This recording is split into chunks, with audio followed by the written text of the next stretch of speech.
wabarakatuh. Kali ini kami kelompok 6 akan menjelaskan Kesultanan Banten. Tapi sebelum dimulai, saya akan memperkenalkan diri saya terlebih dahulu. Nama saya Davinda Farah Sadila Darama. Nama saya Perjiwati Agnia. Nama saya Fazli Khalil Askari. Nama saya Saila Jasapira. Nama saya Risa Dilahanita. Dan lanjut ke poin pertama.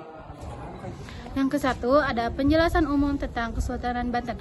Kesultanan Banten adalah kerajaan Islam besar yang berpusat di Banten. Kerajaan ini terkenal sebagai pusat perdagangan dan penyebaran Islam yang sangat penting di Jawa. Asal-usul Kesultanan Banten. Kesultanan Banten berdiri setelah wilayah Banten ditaklukkan dari kerajaan Sunda oleh Sunan Gunung Jati dan putranya Sultan Maulana Hasanuddin. Tujuannya untuk menyebarkan Islam dan menguasai jalur perdagangan. Tahun berdirinya sekitar 1526 Masehi. Letaknya di ujung barat Pulau Jawa, sekarang di Banten, di dekat Selat Sunda yang sangat strategis. Kehidupan sosial dan budayanya, mayoritas masyarakat di sana menganut agama Islam dan dipengaruhi kebudayaan Islam dan Sunda. Kedua, sistem pemerintahan. Bentuk pemerintahan Kesultanan Banten adalah kerajaan Islam, yaitu monarki yang dipimpin oleh para sultan. Di antaranya, sultan-sultan penting adalah pertama, Sultan Maulana Hasanuddin yang memimpin dari 1526 sampai 1570. Beliau adalah pendiri sekaligus orang yang menyebarkan Islam di Banten. Kedua, ada Sultan Ageng Tritayasa yang memimpin dari 1651 sampai 1683. Beliau membawa Banten ke masa kejayaannya dan memperkuat perdagangan serta melawan para penjajah Belanda.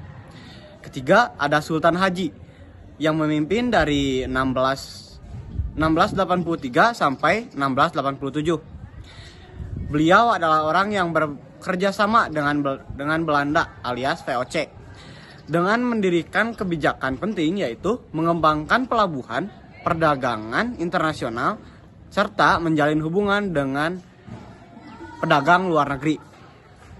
Ketiga, kehidupan sosial budaya di Kesultanan Banten. Pertama, ada tradisi pengajian dan perayaan Hari Besar Islam. Kedua, ada seni bangunan masjid yang khas, yaitu masjid yang atapnya bertingkat dan tidak berkubah seperti di Timur Tengah. 4. Kehidupan ekonomi. Kesultanan Banten adalah pusat perdagangan besar di Asia Tenggara.